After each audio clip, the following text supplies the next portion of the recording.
strike into the crowd. வணக்கம் நண்பர்களே, welcome to my channel CCF உங்கள் cricket with mister cocktail furious and welcome to my cricket சம்பவம் with CPM Bala. Welcome Bala, எப்படி இருக்க? ரொம்ப நாள் ஆச்சு நம்ம வீடியோ பண்ணி. லாஸ்டா பாத்தீங்கன்னா தேர்ட் டெஸ்ட் மேட்ச் ப்ரிவியூ பண்ணோம்.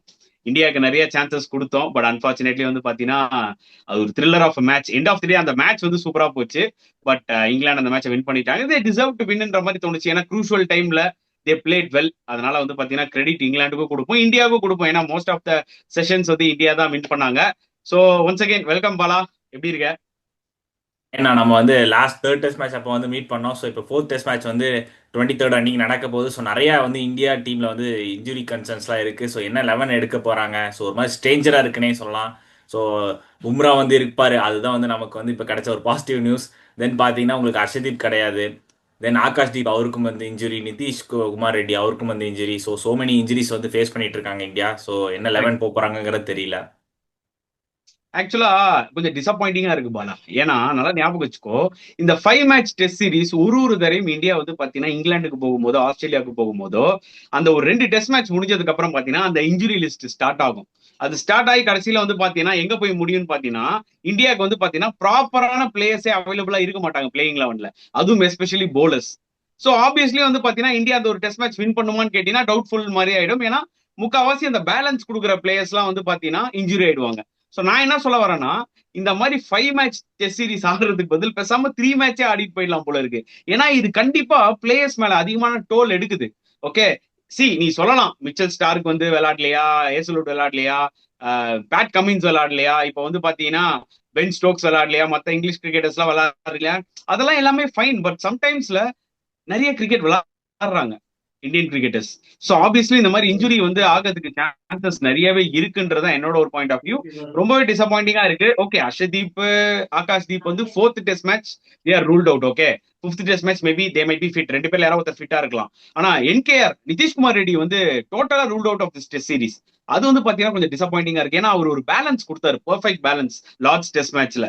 சோ அது கண்டிப்பா இந்தியா வந்து பாத்தீங்கன்னா இந்த ஓல்ட் டிராஃபர்ட் டெஸ்ட் மேட்ச்ல மிஸ் பண்ணுவாங்கன்னு எனக்கு தோணுது. உன்னோட தாட்ஸ்? ஏன்னா டெஃபினட்டா அந்த ஒரு செகண்ட் டெஸ்ட் மேட்ச்ல இருந்து தேர்ட் டெஸ்ட் மேட்ச் பாத்தீங்கன்னா நல்ல ஒரு பெர்ஃபார்மன்ஸ் கொடுத்தாருன்னே சொல்லலாம். நிதிஷ்குமார் ரெட்டி அந்த வேல்யூபிள் விக்கெட்ஸ் எடுத்திருந்தாரு, அந்த டாப் ஆர்டர் வந்து குவிக்கா வந்து எடுத்திருந்தாரு. ஸோ நல்லா எஃபெக்டிவா இருந்தார் third test match. So unfortunate பாத்தீங்கன்னா இந்த டெஸ்ட் சீரிஸே வந்து மிஸ் பண்ண போறோம். ஸோ இது வந்து ஒரு நல்ல ஒரு மிகப்பெரிய லாஸ் தான் சொல்லலாம் ஃபார் இந்தியா. ஸோ என்ன சேஞ்சஸ் பண்ண போறாங்க, மறுபடியும் ஷர்துல் தாக்கூர் தான் ஐ திங்க் எடுத்து வருவாங்கன்னு நினைக்கிறேன். ஸோ அந்த நிதிஷ்குமார் ரெட்டியோட பிளேஸ்ல ஸோ என்ன லெவல்ல போறாங்க அப்படிங்கிறது வந்து தெரியல. நம்ம இந்த வீடியோ பண்றதே முக்கியமா வந்து பாத்தீங்கன்னா என்னோட பிளேயிங் 11 ப்ரெடிக்ஷனை நான் சொல்ல போறேன், உன்னோட பிளேயிங் 11 ப்ரெடிக்ஷனை நீ சொல்ல போற. எப்படி இந்தியாவும் சரி இங்கிலாண்டும் சரி என்ன மாதிரி ஸ்ட்ராட்டஜியை வந்து இம்ப்ளிமெண்ட் பண்ண போறாங்க இந்த 4th டெஸ்ட் மேட்ச்லன்றதை நம்ம ஒரு ப்ரெடிக்ட் பண்ணி தான் மேஜரா சொல்ல போறோம் இந்த வீடியோல. ஓகே, அந்த வகையில முதல்ல வந்து பாத்தீங்கன்னா என்னோட பிளேயிங் 11 ப்ரெடிக்ஷனை நான் சொல்லிடுறேன் ஃபார் இந்தியா. நல்லா ஞாபகம் வச்சுக்கோ, எனக்கு ஒரு இன்னர் ஃபீலிங் என்ன தோணுதுன்னா India might go with Sai Sudharsan instead of Karun Nair. Number 1 எதுக்குன்னா எனக்கு தெரிஞ்சு ரிஷப் பண்ட் வந்து அஸ் அ பேட்ஸ்மேனா ஏதோ விளையாடுவாரோ அப்படின்ற மாதிரி எனக்கு ஒரு தாட் இருக்கு இந்த மேட்ச்ல. புரியுதா? இன்னும் அவரோட அந்த ஃபிங்கர் இன்ஜுரி கம்ப்ளீட்டா ரெக்கவர் ஆகல. அது எதுவும் ஃபிராக்சர்லாம் இல்ல. Okay, nothing so serious. But எனக்கு தெரிஞ்சு is feeling some more discomfort while keeping rather than பேட்டிங்ன்ற மாதிரி நான் ஒரு சோர்ஸ்ல படிச்சேன். சோ அதனால maybe Dhruv Jurel as a wicket கீப்பரா உள்ள எடுத்துட்டு வந்துடலாம். அதுக்கப்புறம் வந்து பாத்தீங்கன்னா Rishabh Pant as a pure பேட்ஸ்மேனா ஆடிடலாம். ஓகேவா? சோ எனக்கு என்ன தோணுதுன்னா maybe they might play Sai Sudharsan as a pure batsman. They might bring Dhruv Jural instead of NKR. Okay, இது ஒரு தாட் இருக்கு. Obviously Anshul Kamboj is going to make his debut, அதுல டவுட்டே இல்லை. ஏன்னா இந்த ஒரு பர்டிகுலர் ஓல்ட் டிராஃபர்ட் விக்கெட் வந்து பாத்தீங்கன்னா 5 நாளுமே மழை ப்ரெடிக்ட் பண்ணிருக்காங்க பாலா. 5 டேஸுமே மழை ப்ரெடிக்ட் பண்ணிருக்காங்க. சோ சீமிங் கண்டிஷன்ஸா இருக்க போது. சோ சீமஸ்க்கு தான் முக்காவாசி வேலை இருக்க போது. So Anshul Kamboj is going to debut instead of Akashdeep, அதுல டவுட்டே கிடையாது. குல்தீப் போவாங்களா இல்லையா அந்த மாதிரி நிறைய ஒரு டவுட்ஸ் நிறைய பேருக்கு இருக்கு. எனக்கு தெரிஞ்சு 5 நாளுமே மழை ப்ரெடிக்ட் பண்ணதுனால குல்தீப் போவாங்கன்றது டவுட். இது வந்து என்னோட ஒரு இன்னர் ஃபீலிங், இந்தியா இந்த மாதிரி போவாங்கன்ட்டு. I might be right, I might be wrong. But நான் என்ன பண்ணுவேன்னா 2 சேஞ்ச் தான் பண்ணுவேன். Okay, I will play Dhruv Jurel instead of NKR. Okay, Dhruv Jurel 11ல விளாட்னா என்ன ஒரு அட்வான்டேஜ்னா இன்கேஸ் பண்டே கீப்பிங் பண்ணட்டுமே, அப்ப கீப்பிங் பண்ணும் போது வந்து பாத்தீங்கன்னா சம்டைம்ஸ் அவருக்கு ஏதாவது ஒரு டிஸ்கம்ஃபர்ட் வந்துச்சுன்னா த்ரூவ் ஜுரல் பண்ணலாம். சோ அது ஒரு பேக்கப்புக்கு நம்மளுக்கு இருக்கிற மாதிரி இருக்கும். இன்னொரு ஒரு change obviously forced change Anshul Kamboj வந்து பாத்தீங்கன்னா நான் வந்து ஆகாஷ்தீப் பதில் ஆடுவேன். மத்தபடி எந்த சேஞ்சஸும் பண்ண மாட்டேன். ஏன்னா நீ குல்தீப் யாதவ் உள்ள எடுத்துட்டு வந்தாலுமே யாருக்கு பதில் எடுத்துட்டு வருவேன்? How can you play 3 spinners in Old Trafford Manchester? சான்ஸே கிடையாது. ஏன்னா இவரும் பெர்ஃபார்ம் பண்ணி காமிச்சிட்டாரு. வாஷிங்டன் சுந்தரும் பாத்தீங்கன்னா 4 விக்கெட் எடுத்து காமிச்சிட்டாரு. ஃபர்ஸ்ட் இன்னிங்ஸ்ல ஒரு குரூஷியல் 42 அடிச்சாரு. சோ அதனால வந்து பாத்தீங்கன்னா ஜடேஜா தான் அவனோட டீமோட முக்காவாசி மெயின் பிளேயர் இப்போ கரண்டா. தொடர்ந்து 450 அடிச்சு சரியான ஃபார்ம்ல இருக்காரு. சோ அதனால எனக்கு தெரிஞ்சு குல்தீப் யாதவ் இதுக்குள்ள ஃபிட்டே ஆக மாட்டாருன்றதான் என்னோட ஒரு பாயிண்ட் ஆஃப் வியூ. புரியுதா உனக்கு?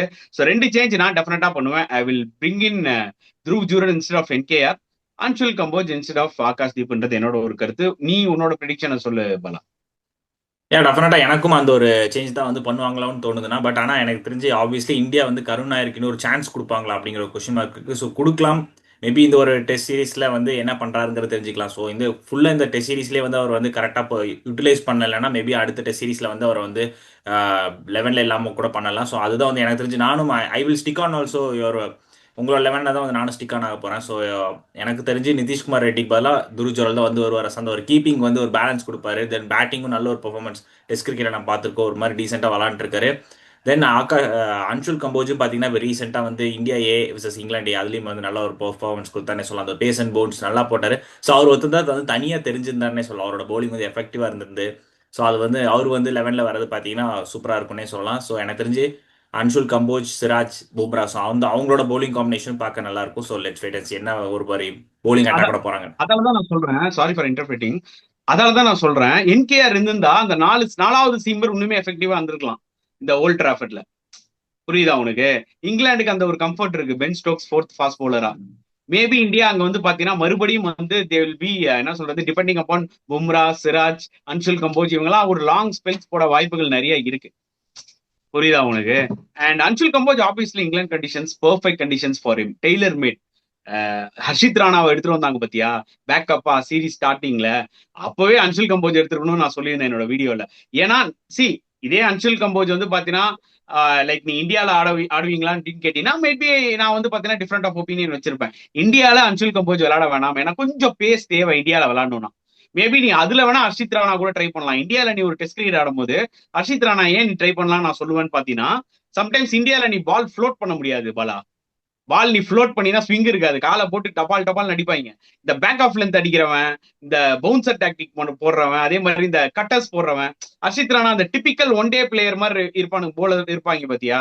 அவங்க தான் வந்து பாத்தீங்கன்னா இந்தியன் கண்டிஷன்ஸ்க்கு ஏத்த fast bowlers. Okay, but Anshul Kamboj மாதிரி பிளேயர்லாம் இங்கிலாந்துல பெர்ஃபெக்டா பிளே பண்ணலாம். ஏன்னா அவரோட அந்த nagging line outside off stump அந்த மாதிரி ஒரு போலர் வேணும் ஆக்சுவலா பாலா. ஏன்னா அந்த கண்ட்ரோல் கொடுப்பாரு உனக்கு. இப்போ கவுண்டர் அட்டாக் பண்ணா அது வேற விஷயம். ஆனா அபார்ட் ஃப்ரம் தட் அவர் வந்து பாத்தீங்கன்னா அவ்வளவு லூஸ் டெலிவரிஸ் போட மாட்டாரு. நான் இந்தியா ஏ மேட்சஸ்லயே நான் பார்த்தேன் ஆக்சுவலா. அந்த நாகிங் லென்த் வந்து கண்டினியூஸா போட்டுட்டே இருக்காது. Sometimes that will help for the team. அதுவும் இந்த ஓல்ட் டிராஃபர்ட் விக்கெட்ல கண்டிப்பா ஹெல்ப் ஆகும். I am happy for it. But end of the day இவ்வளவு இன்ஜுரிஸ் ஆல் ஆஃப் சடன் அதுவும் கொஞ்சம் டிசப்பாயிண்டடா இருக்கேன். ஏன்னா இனிஷியலா ஐ தாட் ஹர்ஷதீப் வந்து ஒரு டெபியூட் கிடைக்கும், அவர் லெஃப்ட் ஹேண்டர் இருப்பாரு, ஒரு வெரைட்டி கிடைச்சிருக்கும் இந்தியாவுக்குன்ற மாதிரி நினைச்சேன். பட் எனக்கு என்ன சொல்றதுன்னே தெரியல. என் ஃப்ரெண்டு சொன்னான், என்ன மச்சான் ஐபிஎல்ல மட்டும் எவனுமே எந்த ஒரு சம்பவமே நடக்கும் போது இன்ஜுரி ஆக மாட்டேங்கிறான், இங்க என்னடானா விரல்ல அடிப்படுதுன்றான், கால்ல அடிப்படுதுன்றான், ஆனா ஐபிஎல்ல மட்டும் அந்த மாதிரி ஆக மாட்டேங்கிறானுங்களேடா, ஃபுல் டோர்னமெண்ட் ஆடுறானுங்கன்னு. அது வந்து மக்களோட ஃப்ரஸ்ட்ரேஷன் எனக்கு புரியுது. யாருமே பர்பஸா வந்து பாத்தீங்கன்னா ஒரு டெஸ்ட் மேட்ச் ஆடக்கூடாதுன்னு இன்ஜுரி வேணுட்டே எல்லாம் ஆக மாட்டாங்க. பட் சம்டைம்ஸ் இட் ஃபேட், எதுவுமே பண்ண முடியாது இல்ல போல. ஏன்னா டெஃபினட்டா எனக்குமே அந்த ஒரு லெஃப்ட் ஆர்ம் சீமர் வந்து நான் எதிர்பார்த்தேன். ஸோ லாஸ்ட் டைம் பார்த்தோன்னா நட்ராஜன் தான் வந்து விளாண்டார். ஐ திங்க் அந்த ஆஸ்திரேலியாவில் போய் வந்து விளாண்டார். அதுக்கப்புறம் ஒரு லெஃப்ட் ஆர்ம் சீமர் லாங் டெஸ்ட்ல டைம். வந்து விளாடவே இல்லை. ஸோ ஹர்ஷதீப் வருவார் நானும் எதிர்பார்த்தேன். ஸோ அன்ஃபார்ச்சுனேட்லி பார்த்தீங்கன்னா இன்ஜுரினால மிஸ் பண்ணிட்டாரு. ஸோ அன்சுல் கம்போஜுக்கு இது ஒரு நல்ல ஒரு ஆப்பர்ச்சுனிட்டி. ஸோ கரெக்டாக வந்து நல்லா போல் பண்ணாருன்னா அந்த இந்தியா ஏல எப்படி போல் பண்ணாரோ அதே ஒரு பெர்ஃபார்மன்ஸ் அப்படியே எடுத்துட்டு வந்தாருன்னா டெஃபினட்டா சூப்பராக இருக்கும் பார்க்கறதுக்கு. ஆக்சுவலா இப்ப இந்தியாவுக்கு ஒரு சேலஞ்ச் இருக்கு பாலா. இப்போ வந்து பாத்தீங்கன்னா இந்த ஓல்ட் டிராஃபர்ட் டெஸ்ட் மேட்ச் நடுவில் ஏதோ தேர்ட் டேவோ ஏதோ தான் கிளைமேட் கொஞ்சம் நல்லா இருக்கிற மாதிரி இருக்கு. எல்லா நாளுமே மழை ப்ரெடிக்ட் பண்ணியிருக்காங்க. Okay, so Indian bowlers might bowl well. ஆனா இந்தியன் பேட்ஸ்மேன்ஸ் இந்த கண்டிஷன்ஸ்ல ஸ்ட்ரகிள் ஆக சான்சஸ் இருக்கு. இங்கிலாந்து பேட்ஸ்மேன்ஸும் ஸ்ட்ரகிள் ஆவாங்க. ஆனா நம்ம பார்த்தோம் டாஸ் எவ்வளவு குரூஷலா இருக்க போகுது அப்படின்னு சொல்லிட்டு. இங்க வந்து பாத்தீங்கன்னா அங்க போன டெஸ்ட் மேட்ச் லாஸ்ட்ல டாஸ் வின் பண்ணி பேட்டிங் ஆடுறது ரொம்ப குரூஷல். இப்ப இந்த ஓல்ட் டிராஃபர்ட்ல வந்து பாத்தீங்கன்னா சின்ஸ் 5 நாளுமே மழைன்றதுனால டாஸ் வின் பண்ணி போலிங் எடுக்கிறது ஒரு நல்ல ஆப்ஷனா இருக்கும்ன்ற மாதிரி எனக்கு தோணுது. So once again I feel like toss is going to play a major role in this particular test match also. ஏன்னா team winning the toss bowling first அந்த கண்டிஷன்ஸை செமையா யூஸ் பண்ணலாம். இந்தியா டாஸ் வின் பண்ணி bowling எடுத்தாங்கன்னா it will help them a lot. But England toss win பண்ணி bowling எடுத்தாங்கன்னா Indian batsman might struggle a lotன்ற மாதிரி எனக்கு தோணுது பாலா. ஸோ இந்தியாவோட ஸ்ட்ராட்டஜி வந்து பாத்தீங்கன்னா bowling தான் எடுக்கணும்ன்ற மாதிரி இருக்கும். கண்டிப்பா they will face stiff challenges. England வந்து ஒரு மொமெண்டம்ல வருவாங்க. அந்த செகண்ட் இன்னிங்ஸ்ல சூப்பரா bowling போட்டாங்க. இந்நேரம் வந்து பாத்தீங்கன்னா ஜோஃப்ரா ஆர்ச்சர், பிரைடன் காஸ் அவங்களுக்குலாம் வந்து ஒரு ஸ்ட்ராட்டஜி தெரிஞ்சிருக்கும் எப்படின்னு சொல்லிட்டு. ஸோ அதனால I think India will be looking to win the toss. அது லக்கு தான், பட் அந்த toss is going to be so crucial தோணுது போல. ஏன்னா டெஃபினட்டா டாஸ் வந்து உண்மையிலேயே வந்து ரியலி பிளே மேஜர் ரோல்னே சொல்லலாம். ஏன்னா அப்போ இந்தியா வந்து டாஸ் வின் பண்ணி bowling எடுத்தாங்கன்னா சூப்பரா இருக்கும். ஏன்னா ஃபர்ஸ்ட் பேட்டிங் பண்றவங்களுக்கு நீங்க சொன்ன மாதிரி வந்து ஒரு மாதிரி டஃபா இருக்கும். ஏன்னா நடுவில் வந்து ரெயின் வந்து இன்டரப்ட் ஆச்சுன்னா ஸோ அவங்களுக்கு என்ன ஸ்கோர் அடிக்கிறது, என்ன டோட்டல் போடுறதுங்கிற ஒரு மைண்ட் செட் வந்து மாறும். ஸோ நல்ல ஒரு சான்ஸ் டாஸ் வின் பண்றவங்களுக்கு குட் சான்ஸ் அவங்க வந்து bowling எடுத்தாங்கன்னா சூப்பரா இருக்கும். எக்ஸாக்ட்லி. ஸோ வேற என்ன இந்தியா ஸ்ட்ராட்டஜி என்ன பண்ணணும்னு நினைக்கிற கம்பேர் டு லாஸ்ட் கேம்? இப்போ லார்ட்ஸ்ல வந்து பாத்தீங்கன்னா ப்ராபப்ளி லோ டவுன் த ஆர்டர்ல பேட்ஸ்மேன்ஸ் எல்லாருமே கை கொடுத்தாங்க. பட் ஆனா அன்பார்ச்சுனேட்லி வந்து பாத்தீங்கன்னா நம்பர் 3ல கருண் நாயர் அந்த கன்சிஸ்டன்சி காமிக்கல. ஸோ அது ஒரு மிகப்பெரிய ஒரு ப்ளோ ஃபார் இந்தியா, டவுட்டே கிடையாது. ஸோ சில பேருங்களோட ஷார்ட் செலெக்ஷன்ஸ் லைக் ஜெய்ஸ்வால், அதே மாதிரி கில்லும் ரொம்ப டென்டேட்டிவா இருந்தது. அதெல்லாம் எனக்கு கொஞ்சம் ரொம்ப ஆச்சரியமா இருந்தது. 580 ரன் அடிச்ச பிளேயருக்கு என்னதான் லைட்டா பால் மூவ் ஆனாலுமே டென்டேட்டிவ்னஸ் இருக்கணும்ன்றது அவசியமே இல்லை. ஆனா அந்த செகண்ட் இன்னிங்ஸ்ல நான் பயங்கரமா பார்த்தேன். வே கில் வந்து அந்த ஃபர்ஸ்ட் ஃபுல் டாஸ் பால் அப்படி பீட்டு ஆகும்போது அவர் ஏதோ ஒரு not in a positive frame of மைண்ட்ல அங்க வந்த மாதிரி தெரியல. நான் போய் அட்டாக் பண்றேன் அவனுங்கள, அதாவது கிளியரா அவர் இந்த ஸ்லெட்ச் பண்ணார்ல கிராலி வந்து இந்த டே 3 முடிவுல வந்து சில சம்பவம் எல்லாம் பண்ணார். ஐ திங்க் டே 3 முடிவா டே 4 முடிவா டே 3 முடிவுல தான் கரெக்ட். ஆமா, டே 3 முடிவுல வந்து பாத்தீங்கன்னா வேணுடே டைம் வேஸ்ட் பண்ணாது. நேச்சுரலா எல்லா பேட்ஸ்மேனுமே பண்ணுவாங்க. அது கொஞ்சம் இந்தியன் பிளேயர்ஸ் கொஞ்சம் கடுப்பாயி அது ரியாக்ட் பண்ணதெல்லாம் ஓகே. பட் சுமன் கில் கொஞ்சம் ஓவர் போர்ட், கொஞ்சம் ஓவரா பண்ணிட்டாரோன்ற மாதிரி எனக்கு தோணுச்சு. இதெல்லாம் சேர்த்து இங்கிலாந்து திருப்பி கொடுத்தாங்க ஆக்சுவலா இந்தியாவுக்கு. அதுவும் இந்தியா அக்செப்ட் பண்ணிக்கணும். ஏன்னா நீ என்ன செய்யறியோ அதை திருப்பி சம்டைம்ஸ் ஆப்போனண்ட்டும் கொடுப்பாங்க. அங்க ஒரு ஜிட்ரி ஆனது எனக்கு கொஞ்சம் அது ஒரு அலார்மிங் பெல்லா இருந்துச்சு. But still I am hoping that Shubman Gill will come good in this particular fourth test match. But Karun Nair has to step in if he's going to get another chance. Okay, எனக்கு தெரியல, நான் இருந்தா கருண் நாயர் ஆடுவேன். But India might be tempting to go with Sai Sudharsan. எனக்கு என்ன ஒரு left ஹேண்டரா இருக்கும், அது ஒரு டிஃப்ரெண்ட் வெரைட்டியா இருக்கும் சொல்லி கூட போலாம். பட் கண்டிப்பா KL ராகுல் கன்சிஸ்டன்டா விளையாடுறாரு. But Jaiswal, that number 3 Karun Nair or Sai Sudharsan whomsoever, these two positions வந்து பாத்தீங்கன்னா அந்த players have to step in. அதுல எந்த டவுட்டுமே இல்ல பாலா.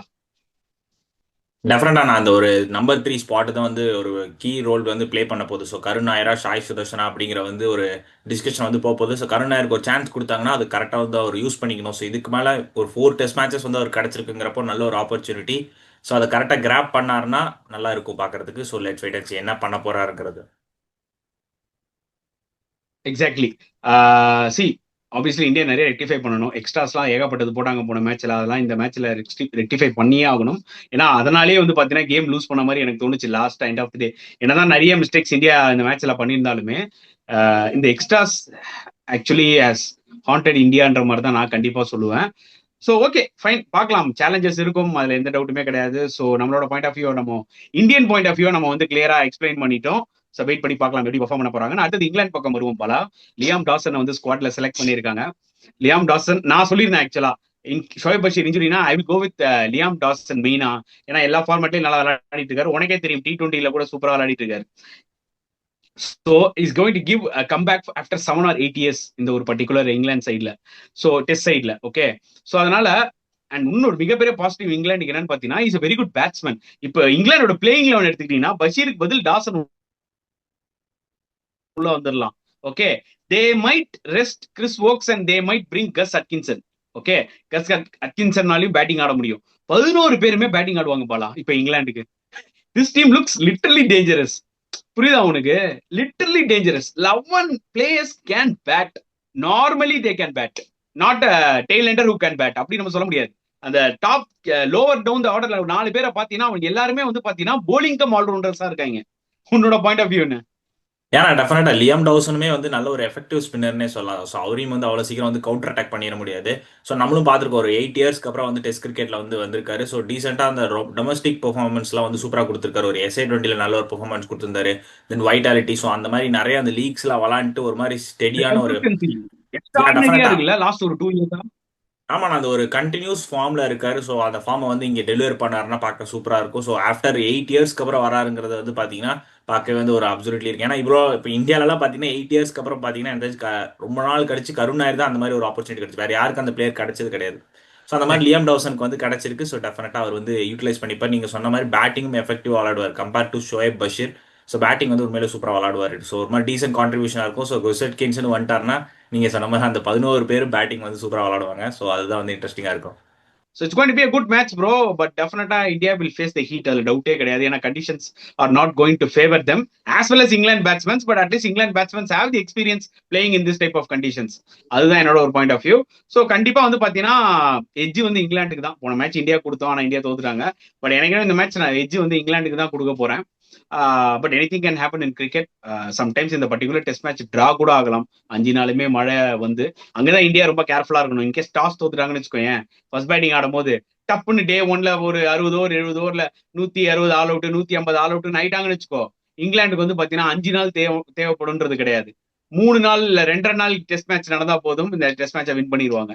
சோ அங்கதான் இந்தியா ஷுட் பி லிட்டில் கேர்ஃபுல்ன்ற மாதிரி எனக்கு தோணுது பாலா. உன்னோட ப்ரெடிக்ஷன், உன்னோட கருத்து? ஏன்னா டெஃபினட்டா இந்த டெஸ்ட் மேட்ச் வந்து ஒரு மாதிரி குரூஷியலா இருக்கும். இந்தியா வந்து ஜெயிச்சால் மட்டும்தான் வந்து அந்த சீரீஸ்ல வந்து அலைவா இருப்பாங்க. 2-2 அப்படிங்கிற பொசிஷன்ல இருக்கலாம். ஸோ நீங்க சொன்ன மாதிரி அந்த ரெயின் கண்டிஷன்ஸ்லாம் வச்சு பார்த்தா மோஸ்ட்லி வந்து அந்த ட்ரா நோக்கி தான் வந்து போகும்னு நினைக்கிறேன். ஸோ ஒரு மாதிரி 50-50 கேம். ஸோ இந்தியா வின் பண்ணா பார்க்கறது நல்லா இருக்கும். ஸோ ஒரு மாதிரி இந்தியாவுக்கு ஸ்லைட்லி அந்த 50-50லயும் வந்து ஒரு ஸ்லைட் எட்ஜ் வந்து இந்தியா கொடுக்கலான்னு இருக்கேன். ஸோ இந்தியா வின் பண்ணாங்கன்னா ஓகே, எதுக்காகனா அந்த ஒரு சீரிஸ் வந்து ஒரு 2-2 போச்சுன்னா நல்லா இருக்கும். ஸோ பார்க்க புரியுது அப்பதான் வந்து அந்த புரியுது. ஃபைனல் சீரிஸ் வந்து ஒரு மாதிரி ஃபேண்டாஸ்டிக்கா இருக்கும். ஸோ யார் வந்து அந்த ட்ராஃபி வின் பண்ண போறாங்க அப்படிங்கிற வந்து ஒரு ஃபைட் இருக்கும். ஸோ அதுக்காக வந்து இந்தியா வின் பண்ணா நல்லா இருக்கும். பட் இட்ஸ் 50-50 கேம்னே சொல்றேன். Okay, right, fine, okay. Apart from this நிறைய கிரிக்கெட் போயிட்டு இருக்கு பாலா. ஒரு பக்கம் பாத்தீங்கன்னா Australia tour of West Indies 3 test matches Australia வச்சு செஞ்சுட்டாங்க வெஸ்ட் இண்டீஸை. செம போலிங் அட்டாக் வெஸ்ட் இண்டீஸ்க்கு. ஆனா அன்பார்ச்சுனேட்லி பேட்டிங் வந்து பாத்தீங்கன்னா ஒண்ணுமே இல்ல. இப்போ T20 சீரீஸும் they have started with a bang. அது ஒரு பக்கம். Bangladesh creating history in Sri, பீட்டிங் beating 2-1 in T20 series. So அது ஒரு மிகப்பெரிய positive for Bangladesh cricket. And இப்போ அவங்க ஹோம் டூர்ல பாகிஸ்தானோட அந்த 3 மேட்ச் T20 சீரீஸ்ல ஃபர்ஸ்ட் T20 பங்கமா வின் பண்ணியிருக்காங்க. ஸோ இது ஒரு பக்கம் போயிட்டு இருக்கு. இன்னொரு பக்கம் ட்ரை சீரீஸ் போயிட்டு இருக்கு. ஓப்பனா சொல்லணும்னா ஒன்றுத்துக்கு உதவாத ஒரு ட்ரை சீரீஸ் தான் சொல்லி ஆகணும். Zimbabwe, South Africa, New Zealand. So lot of cricket Bala. Apart from India matches lot of cricket, நிறைய கண்டென்ட் நம்மளுக்கும் இருக்கு. நம்மளையும் வந்து பாத்தீங்கன்னா ஃபோக்கஸ்டா கிரிக்கெட் விட்டு வெளியில போகாத மாதிரி ஆக்சுவலா வந்து பாத்தீங்கன்னா கேம்ஸும் நடந்துட்டு இருக்கு. நீ என்ன நினைக்கிற? எப்படி எல்லாம் ஃபாலோ பண்ணிட்டு இருக்கியா எப்படி? ஏன்னா டெஃபினட்டா அந்த ட்ரை சீரிஸ் நீங்க சொன்ன மாதிரி தான். அது வந்து பார்த்தாலே தெரிஞ்சுது. எப்படியும் சவுத் ஆப்பிரிக்கா நியூசிலாந்து தான் வந்து ஃபைனல் வர போறாங்க. ஸோ நடுவில் வந்து ஒருத்தர் மாட்டிட்டாருங்கிற மாதிரி ஜிம்பாப்வே வந்து மாட்டிட்டாங்க. ஸோ நீங்க சொன்ன மாதிரி அதை தொடர்ந்து மேட்சஸ் வேற ஜிம்பாப்வேக்கு போட்டு ஸோ அவங்க எப்படியோ வந்து ஃபைனல்ஸ்ல எக்ஸாக்ட்லி. இருந்து அவங்க அவங்க கிரவுண்ட்ல தான் வந்து நடக்குது. ஸோ அதுதான் வந்து ஒரு ஜிம்பாப்வேக்கு வந்து ஒரு பாசிட்டிவ் சைன்ஸ். பட் அவங்க வந்து ஃபைனல் போக மாட்டாங்க. ஸோ நீங்கள் சொன்ன மாதிரி பங்களாதேஷ் வந்து அந்த T20ல வந்து வின்னிங் மொமெண்டம்ல இருக்காங்க. ஒரு ஸ்ரீலங்காவில் போய் ஸ்ரீலங்கா வந்து வின் பண்ணியிருக்காங்க. ஸோ இப்போ பங்களாதேஷ் விசஸ் பாகிஸ்தான், அங்கேயும் வந்து பாகிஸ்தான் வந்து ஒரு லோ ஸ்கோரிங்ல வந்து ஆல் அவுட் பண்ணி ஸோ அவங்க வந்து ஒரு நல்லா வந்து வின் பண்ணியிருக்காங்க. ஸோ ஒரு வின்னிங் மொமெண்டம்ல இருக்காங்கன்னே சொல்லலாம் பங்களாதேஷ். தென் ஆஸ்திரேலியா பார்த்தீங்கன்னா அந்த ஃப்ரெஷ் ஸ்டார்ட் அவங்க வந்து T20 சீரீஸ்ல வந்து 1-0 அப்படிங்கிற இதில் இருக்காங்க. ஸோ மிச்சல் ஓவன்ஸ் அந்த டெபியூலே வந்து ஒரு 50 அடிச்சிருந்தாரு. ஸோ இதுக்கு முன்னாடி பார்த்தீங்கன்னா ஒரு கோஇன்சிடென்ஸ் வந்து இருக்கு. ஆக்சுவலி பார்த்தீங்கன்னா ரிக்கி பாண்டிங், டேவிட் வார்னர் அவங்க 2 பேரும் T20 டெபியூல வந்து 50 அடிச்சப்போ ஆஸ்திரேலியா வின் பண்ணாங்க. ஸோ அதாவது ஆஸ்திரேலியா ஓகே. T20 டெபியூல யார் 50 அடிக்கிறாங்களோ அவங்க வந்து வின் அப்படிங்கிற மாதிரி ஒரு கோஇன்சிடென்ஸ் வந்து நான் பார்த்தேன். So Mitchell Owens, David Warner, Ricky Ponting so அவங்களோட T20 டெபியூ 50s எல்லாமே வந்து வின்னிங் மொமெண்டம்ல வந்து போயிருக்கு. ஸோ நல்ல ஒரு குரூஷியல் ஓகே. 50. நான் கூட வந்து நமக்கு நேற்று கூட வந்து பேசிட்டு இருந்தோம். ஸோ மிச்சல் ஓவன்ஸ் அவரோட பொசிஷன் மாறி வேற ஒரு பொசிஷன் வந்து விளாடுறாரு. ஸோ எப்படி நிறைய ஃபேஸ் பண்ண நிறைய போறாங்க. பேரோட பொசிஷன்ஸ் மாறி இருக்கு பாலா. நிறைய பேரோட பொசிஷன்ஸ். கூப்பர் கான்லி பாத்தீங்கன்னா ஓரளவுக்கு ஃப்ரண்ட்ல ஆடுவார், அவரு கீழே விளாடுறாரு. மிச்சல் ஓவனோட பொசிஷனும் வந்து பாத்தீங்கன்னா மாறி இருக்கு. ஸோ ஆக்சுவலி கூப்பர் கொனாலி வந்து எனக்கு தெரிஞ்ச ஆஸ்டன் ஏகர் மாதிரி வந்து ட்ரை பண்றாங்களா அப்படிங்கிற ஒரு ஃபீல் இருக்கு. Exactly Ashton exactly Agar you're absolutely right, you're absolutely right. அந்த மாதிரி ட்ரை பண்றாங்கன்னு நினைக்கிறேன். பட் மிச்சல் ஓவன் சரியான ஒரு பெர்ஃபார்மன்ஸ் கொடுத்தானே சொல்லலாம். நான் கூட வந்து ஸ்ட்ரகிள் ஆவாரோன்னு நினைச்சேன். ஸோ நல்ல ஒரு பெர்ஃபார்மன்ஸ்னே சொல்லலாம். அந்த ஒரு எம்எல்சி ஃபார்ம் அப்படியே வந்து கண்டினியூ பண்ணாரு. கரெக்ட். ஒன்ஸ் அகைன் நீ ஒரு நல்ல பாயிண்ட் சொன்ன பாலா. நானும் அதை தான் சொல்ல வந்தேன், நீ கரெக்டா சொல்லிட்ட, சூப்பரா. எம்எல்சில அந்த கன்சிஸ்டன்டா அவர் விளையாடினாரு பத்தியா, ஐ திங்க் அங்க அவருக்கு கொஞ்சம் கை கொடுக்குது இந்த ஒரு T20 ஃபார்மட் இப்போ இன்டர்நேஷனல் வைஸ். ஏன்னா நான் என்ன ஃபீல் பண்ணேன்னா இவர் ஒண்ணுமே கொஞ்சம் ஸ்ட்ரகிள் ஆவாருன்னு நினைச்சேன் T20ல இன்டர்நேஷனல் கிரிக்கெட்ல. But he started to play in slow wickets also. அந்த எம்எல்சில சில ஸ்லோ விக்கெட்ஸ்ல எல்லாம் கூட நல்லா பெர்ஃபார்ம் பண்ணாரு. அப்படின்னும் போது பாத்தீங்கன்னா ஐ திங்க் நெக்ஸ்ட் ஐபிஎல்ல he might be a dangerous player. Chances are there. He has to prove there. End of the ஐபிஎல்ல ப்ரூவ் பண்ணி ஆகணும். ஐபிஎல்ல நீ பெர்ஃபார்ம் பண்ணலனா உடனே ஒரு முத்திரை பதிச்சிருவாங்க, தெரியும்ல. எந்த ஒரு ஃபாரின் பிளேயரா இருந்தாலுமே ஹாரி ப்ரூக்கு மாதிரி அது மாதிரி has to perform in IPL. I think பண்ணுவாருன்னு நான் நினைக்கிறேன். அதை விட அந்த மிச்சல் ஸ்டார்க் ஒரு ஸ்பெல்லு ஒன்னு போட்டாரு பாரு பிங்க் பால் டெஸ்ட் மேட்ச்ல அகைன்ஸ்ட் வெஸ்ட் இண்டீஸ். யோப்பா 27 ஆல் அவுட் வெஸ்ட் இண்டீஸ். அதெல்லாம் அதெல்லாம் வந்து யாருனாலுமே விளையாட முடியாது பாலா. எவ்வளவு பெரிய ஜில்லா பிளேயர்ஸ் எல்லாம் நீ சொல்ல அந்த காலத்துல ஆண்டி ராபர்ட்ஸ், மால்கம் மார்ஷல், அவங்க எல்லாம் வேற லெவல். கண்டிப்பா நான் கம்பேர் பண்ண விரும்பல. ஆனா அந்த 27 ஆல் அவுட் வெஸ்ட் இண்டீஸ் இருக்காங்களா, அவங்க புவர் டீம் தான் வெஸ்ட் இண்டீஸ். ஐ மீன் புவர் டீம் சொல்றதை விட அவங்க பேட்ஸ்மேன்ஸ் ரொம்ப புவரான பேட்ஸ்மேன்ஸ். ப்ராப்பர் டெக்னிக் கிடையாது. ஓகே, கம்பேர் டு போலர்ஸ் நல்லா போடுறாங்க. Shamar Joseph, Alzarri Joseph, Jaden seals, Justin கிரீவ்ஸ் எல்லாருமே சூப்பரா போடுறானுங்க. அதுல டவுட்டே கிடையாது. ஆனா மிச்சல் ஸ்டார்க்கோட ஸ்பெல்ல சத்தியமா எவனாலுமே விளையாடிக்க முடியாது. ஃப்ரண்ட்ல ஒரு ஏஐ உட்கார வச்சு ஒரு பேட்டிங் ஆட சொல்லியிருந்தீங்கன்னா கூட எல்பிடபிள்யூ இல்ல போல்ட் ஆயிருக்கும். அந்த மாதிரி போலிங் போட்டாரு ஆக்சுவலா பாலா. That was unbelievable. நான் அந்த ஹைலைட்ஸை பார்க்கும்போது என்னால நம்பவே முடியல. எப்பறம் ஒரு மனுஷன் இவ்வளவு ஸ்விங் பண்ண முடியும்? ஆப்வியஸ்லி இந்த பிங்க் பால்ல எக்ஸ்ட்ரா சீம் இருக்கும், அந்த ஸ்விங் இருக்கும். Sorry, unbelievable spell Bala. நீ பாத்தியா ஹைலைட்ஸ்? ஏன் நான் டெஃபினட்டா பார்த்தேன். அதோட பார்த்தீங்கன்னா அவரோட 400 டெஸ்ட் விக்கெட் வந்து எடுத்திருந்தாரு. ஸோ அந்த 500க்கு தான் எய்ம் பண்றாரோ அப்படிங்கிற ஒரு ஃபீல் இருக்கு. இன்னொரு 1 hour 1.5 years வந்து விளாண்டாருனா மேபி வந்து டச் பண்ணலாம். ஸோ அதனால வந்து நல்ல ஒரு பெர்ஃபார்மன்ஸே சொல்லலாம். எப்பவுமே வந்து இந்த ஸ்டார்க் வந்து அந்த டெஸ்ட்ல வந்து நல்ல ஒரு பெர்ஃபார்மன்ஸ் எப்பவுமே கொடுப்பாரு. ஸோ 6 wickets வேற எடுத்திருந்தாரு அந்த பர்டிகுலர் 27 ஆல் அவுட்ல. ஸோ நல்ல ஒரு பெர்ஃபார்மன்ஸ்னே சொல்லலாம் ஸ்டார்க். எனக்கு என்ன தெரியுமா பாலா, ஒரு விஷயம் ரொம்ப பிடிச்சிருக்கும். இந்த ஆஸ்திரேலியா ட்ரியோ இருக்காங்களே, Mitchell Starc, Pat Cummins, as well as Hazlewood, இவங்க 3 பேருமே வந்து பாத்தீங்கன்னா yes they might play IPL. Okay, Pat கமின்ஸ்லாம் வந்து பாத்தீங்கன்னா நம்ம பெரிய கிரெடிட் கொடுத்தோம். அந்த கமிட்மெண்ட் என்னதான் அந்த டாப் 4க்கு போலனாலும் பரவாயில்ல, அடுத்த வருஷத்துல நம்ம ஒரு நல்ல மொமெண்டம்ல முடிக்கணும்னு அந்த கமிட்மெண்ட்டோட வந்து பேட் கமின்ஸ், டிராவிஸ் எல்லாம் வந்து விளையாண்டாங்க ஐபிஎல். அதுக்கு ஒரு சல்யூட். ஓகே, மிச்சல் ஸ்டார்க் கூட கிளம்பிட்டாரு. ஆனா எனக்கு என்ன பிடிக்கும்னா அந்த நேஷனல் டியூட்டிஸை வந்து இவங்க வந்து பாத்தீங்கன்னா முதல்ல தூக்கி உள்ள போடுவாங்க. மிச்சல் ஸ்டார்க்கா இருக்கட்டும், மத்த பிளேயர்ஸா கூட இருக்கட்டும். அந்த கமிட்மெண்ட், இன்ஜுரி, தொடர்ந்து எத்தனை டெஸ்ட் மேட்ச் ஆடுறாங்க பாரு. அதாவது ஒயிட் பால்ல ஸ்கிப் பண்ணிடுறாங்க. They want to play test cricket. They want to play the entire test matches in that particular test series. புரியுதா? ரெஸ்ட் எல்லாம் இல்ல. 3 டெஸ்ட் மேட்சா 3மே ஆடுவேன், 4 ஆடுவேன், 5 ஆடுவேன். புரியுதா உனக்கு? they least bother about other leagues. They at least bother, especially Mitchell Stark, they at least bother about white ball games. World cup நடந்தா அப்ப ஆடலாம். அது வரைக்கும் நான் வந்து டெஸ்ட் கிரிக்கெட் எல்லா மேட்சுமே ஆடுவேன். அதனாலதான் ஆஸ்திரேலியா வந்து பாத்தீங்கன்னா கன்சிஸ்டன்டா they are able to go into that WTC final. இதுதான் என்னோட ஒரு point of view Bala. Hats off to them. கண்டிப்பா அவங்களுக்கு ஈக்குவலா எனக்கு தெரிஞ்சு யாருமே இல்ல. நீ சவுத் ஆப்பிரிக்கா வேணா அவங்களை WTCல அடிச்சிருக்கலாம், அவங்களுக்கு நம்ம கிரெடிட் கொடுக்குறோம், டவுட்டே கிடையாது. It's one off match. Okay, but ஒரு லென்த் சீரீஸா ஒரு ஆன் கோயிங் ப்ராசஸ்ல நீ பாத்தீங்கன்னா ஆஸ்திரேலியா ட்ரியோ ஃபாஸ்ட் பவுலர்ஸ் மாதிரி வந்து பாத்தீங்கன்னா எனக்கு தெரிஞ்சு ரீசெண்ட் டைம்ஸ்ல நம்ம எந்த டீமுமே கம்பேர் பண்ண முடியாது. இது என்னோட ஒரு கருத்து. உன்னோட பாயிண்ட் ஆஃப் வியூ சொல்லி இந்த வீடியோ முடிச்சிடலாம். ஏன்னா டெஃபினட்டா அதுவும் இல்லாம பாத்தீங்கன்னா ஸ்காட் போலாண்ட் அவருமே வந்து ஒரு ஹேட்ரிக் எடுத்து அவரும் பாத்தீங்கன்னா அந்த ஐசிசி ரேங்கிங்ல அப்சல்யூட்லி, வந்து அதை நான் 10ல சொல்ல இருக்காரு. மறந்துட்டேன். ஏன் அந்த ஒரு 11ல பாத்தீங்கன்னா அதிகமா விளையாட மாட்டார் ஸ்காட் போலாண்ட். பட் ஐசிசி ரேங்கிங்ல பாத்தீங்கன்னா அந்த டாப் 10க்குள்ள இருக்காரு. ஸோ ஃபென்டாஸ்டிக்னே சொல்லலாம். ஒரு மாதிரி அந்த பார்ட் டைம் பவுலர்னு வச்சுக்கலாம். பார்ட் டைம் மீன்ஸ் அதிகமா 11ல இருக்க மாட்டார். ஸோ அப்படிப்பட்ட ஒரு பவுலர் வந்து அந்த ஐசிசி ரேங்கிங்ல வந்து நம்பர் 10க்குள்ள இருக்காரு. அவர் வந்தாலே எப்பவுமே பாத்தீங்கன்னா சூப்பரா வந்து போடுவாரு. ஸோ ஹேட்ரிக் வேற எடுத்திருக்காரு. ஸோ ஃபென்டாஸ்டிக்கா போட்டார்னே சொல்லலாம். ட்ரியோன்னு சொன்னோம், ட்ரியோல இவரும் சேர்ந்துட்டாரு. 4 பேர். இந்த 4 பேரெல்லாம் ஆடுறதெல்லாம் ரொம்ப ரொம்ப கஷ்டம் போல, ரொம்ப கஷ்டம் ஆக்சுவலா. It's great science for Australia. அதாவது அவங்களோட அந்த டொமஸ்டிக் ஸ்ட்ரக்சர் எந்த அளவுக்கு ஸ்ட்ராங்கா இருக்குன்றதா நம்ம சொல்லி ஆகணும். Especially bowlers. பேட்ஸ்மேன்ஸ் வேணா வந்து பாத்தீங்கன்னா டேலண்டடா இருந்தாலுமே வந்து பாத்தீங்கன்னா இந்தியா ஆஸ்திரேலியா கம்பேர் பண்ணும்போது இல்ல, இந்தியா கிட்ட பேட்டிங் டேலண்ட் பயங்கரமா இருக்கு டொமஸ்டிக் கிரிக்கெட்ல கம்பேர் டு ஆஸ்திரேலியா. ஆனா when it come to bowlers, especially fast bowlers, Australia கிட்ட ஒரு பெரிய ஸ்டாக்கே இருக்கு கம்பேர் டு இந்தியாவுக்கு. டெஃபினட்டா அந்த ஒரு நல்ல ஒரு இவ்வளோ அந்த 4 பேரும் பார்த்தீங்கன்னா ஃபென்டாஸ்டிக்காக போட்டிருப்பாங்க. யாராவது ஒருத்தர் ஆடிடலாம் அப்படின்னு வந்து சொல்லிட முடியாது. ஸோ 4 பேருமே வந்து த்ரெட்டிங்காக எக்ஸாக்ட்லி. இருப்பாங்க. ஏன்னா இப்போ சப்போஸ் அந்த ஏதோ ஒரு டீம் கிட்ட எடுத்துக்கிட்டேன்னு வச்சுக்கோங்களேன், ஒரு 3 ஃபாஸ்ட் bowlers இல்லை 4 ஃபாஸ்ட் bowlers விளாட்டா அங்கே ஒருத்தர் யாராவது ஒருத்தர் அவரை யூஸ் பண்ணி விளாண்டுக்கலாம். இங்கே அப்படி கிடையாது, 4 பேரும் எஃபெக்டிவாக இருப்பாங்க. ஸோ அதுதான் வந்து மிகப்பெரிய ப்ளஸ்னே சொல்லலாம் ஆஸ்திரேலியா பவுலர்ஸ்க்கு. கண்டிப்பா கண்டிப்பா, கரெக்ட் கரெக்ட், அது கரெக்ட் தான். ஃபைன் பாலா. ஸோ ஹோப்ஃபுல்லி நம்ம வியூவர்ஸ்க்கு வந்து பாத்தீங்கன்னா இந்த ஒரு வீடியோ வந்து இன்ஃபர்மேட்டிவா தான் இருந்திருக்கும்னு நினைக்கிறேன். And thank you Bala for coming in to cricket சம்பவம் ஒன்ஸ் அகெயின்.